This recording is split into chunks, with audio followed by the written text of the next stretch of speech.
What's up, Chael Sonnen, the original American gangster? Man, none of these bums can mess with me. I'm gonna be honest. I'm a very humble guy, but facts are facts. I just can't afford you as my promoter yet, but you're the best. So I need you to spread the word, buddy. Thank you. Tyrone, great to hear from you. But I've got your message, I believe very clearly, which is you're having a hard time finding a fight. Gee, let me tell you why.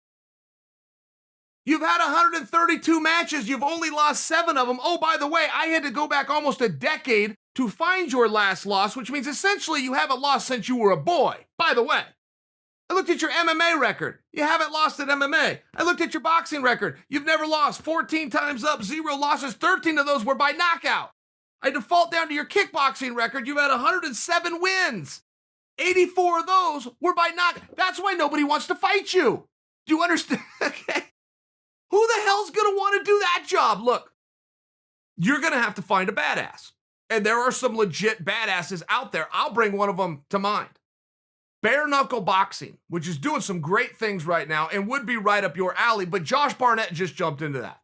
Josh Barnett will fight anybody. All you got to do is say his name. Just by example, I'll offer you that one.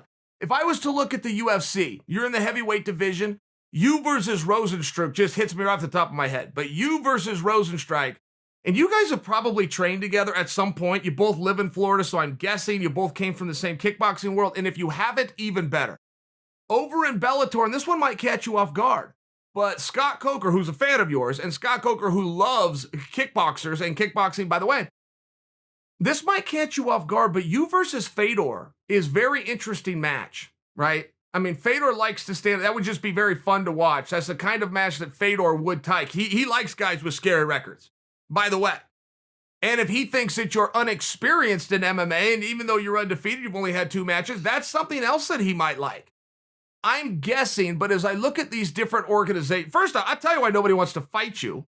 You look like you're carved out of stone. You're 35 years young. You train with all the right guys, and you've done it 132 times. I'm looking at this, 132 times successfully. Yeah, it's probably going to be hard for you to find a fight, but I think if you go after the right guy, and I know this isn't your style to call someone out, but I think that it would be helpful.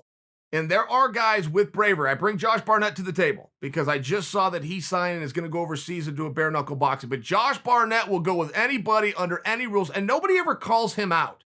And they don't call him out of a respect. They don't call Josh out of fear. Guys are scared of him. Guys are scared of you. Get yourselves together. Just my suggestion. Whatever you're doing, I assure you I will be there and I'll be watching.